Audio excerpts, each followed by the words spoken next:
chaque fois qu'ils sortent, ils attachent une corde de 10 mètres à leur taille, simplement parce que leur mère le leur a dit. Le monde extérieur a été détruit depuis longtemps. Tous les humains se sont transformés en horribles monstres. La seule chose qui peut les protéger, c'est cette vieille maison et les 3 cordes sacrées reliées aux fondations. Chaque jour, avant de partir, leur mère leur faisait répéter: Ne jamais lâcher. Ne jamais lâcher. Cette fois, la récolte fut particulièrement abondante. Sam, le grand frère, n'a pas seulement attrapé quelques gros vers verts, il a même chassé un kangourou. Cependant, Nolan, lui, n'avait presque rien trouvé. Il avait réussi à grimper sur un grand arbre, mais fut déçu de découvrir que l'œuf dans le nid était déjà éclos. Il redescendit de l'arbre, désespéré. Il s'apprêtait à repartir lorsqu'il heurta accidentellement un autre œuf. Immédiatement, il se précipita vers l'œuf, plein d'enthousiasme. Mais la corde n'était pas assez longue. Nolan était très contrarié. Il regardait cet œuf si proche. Alors, sans vraiment y penser, il tenta de défaire la corde. Heureusement, Sam arriva à temps et l'en empêcha. Nolan disait qu'il pourrait attraper l'œuf s'il détachait la corde. Mais Sam l'avertit que cela pourrait être un piège tendu par un monstre. Il sortit ensuite un sifflet pour appeler leur mère. Nolan n'eut d'autre choix que de s'arrêter. Sam faisait cela chaque fois qu'un problème survenait, plus d'une fois déjà. Nolan commençait à douter des paroles de sa mère. Peut-être que le monde ne s'était pas réellement effondré, car il n'avait jamais vu de monstre. Seule leur mère en avait vu, et pourtant il la croyait. Ce qui dégoûta encore plus Nolan fut que, sur le chemin du retour, la voix de Sam résonna soudain dans ses oreilles. Elle m'aime plus. Quoi?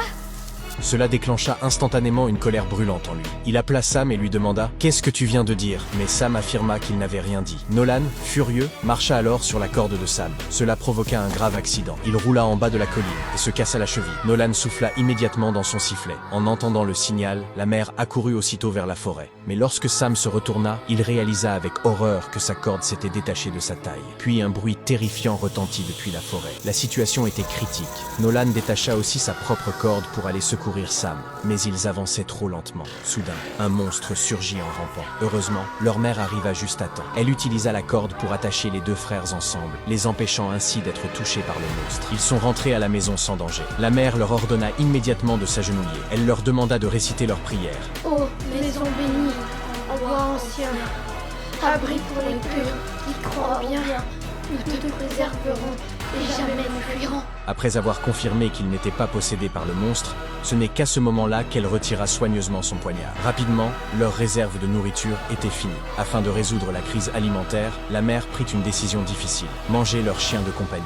Nolan s'y opposa aussitôt, car il considérait le chien comme faisant partie de la famille. Cependant, la mère ne lui laissa aucun choix. Après avoir obtenu l'accord tacite de Sam, elle ignora les supplications de Nolan et emmena le chien au solarium.